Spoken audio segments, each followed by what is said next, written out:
আর বাড়িতে একটা কুত্তা আছে আর একটা মরগ আছে। মরগটার স্ফূর্তি করতেছে তার পরিবারের সাথে। মুরগিগুলা ধাওয়াইয়া থাকে না নাই মরগে, আর কুত্তাটা মনে ফাটা হয়ে বসে আছে।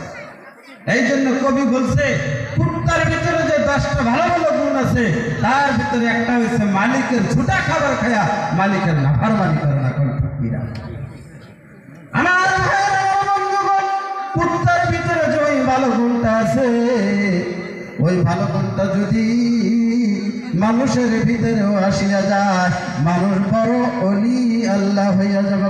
সুবহানাল্লাহ। আমরা মালিকের খাই, মালিকের নাফরমানি করি। কোন ঠিক কিনা? কুত্তা মালিকের ঝুটা খায় কিন্তু মালিকের কোনদিন নাফরমানি করে না। আমার ভাইরা, কুত্তা মনক্ষণ বেজার হয়ে আছে, বেজার হয়ে আছে। তারপর ওই মরকটা স্ফূর্তি করতেছে। কুত্তা ভাই বলতেছে মরক রে, তোর কি আক্কেল নাই, তোর কি হোদ ভাই নাই? তুই এমন ভাবে স্ফূর্তি করতেছিস, আজকে বাড়ির মালিক হাসির কারণ বলার সাথে সাথে মারা যাবে। এবার মরক বলতেছে, কুত্তাকে বলতেছে, ওই মতো বোকা মালিক মরিয়া যাওয়াটাই ভালো। কারণ আমার দেখো প্রায় 50টা মুরগি আমার স্ত্রীকে আমি শাসন করে রাখতেছি, তাবড়াইয়া রাখতেছি। তার মালিকে একটা স্ত্রীকে হাসির কারণ বললেই মরিয়া যাবে।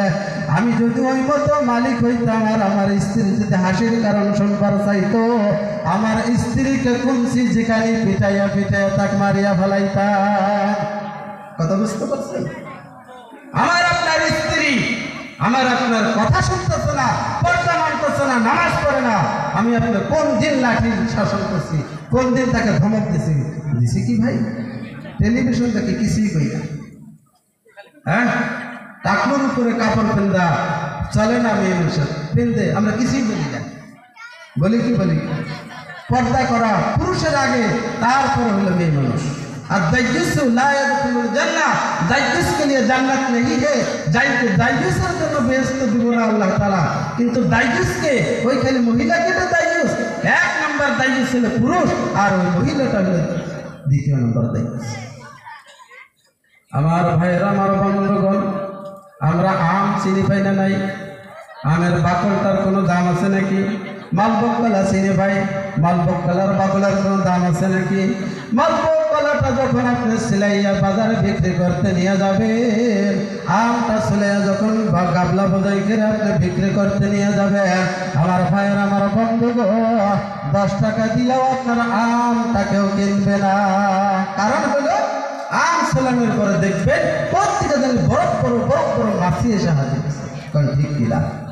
মাছি আসে না নাই? এমন বড় বড় মাছি আপনি কোনো দিনে দেখবেন না। আম ফুলানের সাথে সাথে, কাঁঠাল ফুলানের সাথে সাথে মাছিগুলো এসে হাজির হয়। কারণ ঠিক কিনা? আমার ভাই, আমার বন্ধুগণ, আমটা হইল, আমের চোষাটা হইল, বাকলটা হইল শরীয়ত, আর আমের ভিতর যে মধুটা, আমের মিষ্টি আমটা হইল মারেফত। আর আপনার আমের ভিতরে যে শক্ত একটা আঠি থাকে, ওই আঠিটা হইল স্বামী। আর ওই আঠির ভিতরে আর একটা নরম নরম আঠি থাকে, ওই নরম আঠিটা হইল স্ত্রী। কোন ঠিক কিনা?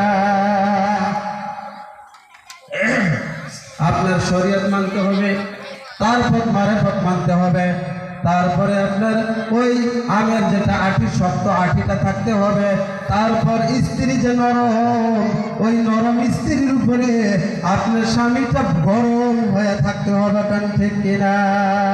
আপনার মানুষের যদি একটা গুণ বাহির হয়ে যায়, বলে যে তার গুণের পরিচয়টা আমি বাদ দিয়ে দিলাম। কারণ ঠিক কিনা? মানুষের যদি বেটি বাহির হইয়া যায়, বলে যে বেটিটা পরিচয় ত্যায্যপুত্র করিয়া দিলাম। কারণ ঠিক কিনা? কোনো মানুষের যদি বউ বাইরে বাহির হইয়া যায়, তখন আপনার তলোয়ারটা ধার দিতে থাকে। কারণ ঠিক কিনা? আমি যতক্ষণ আলোচনা করলু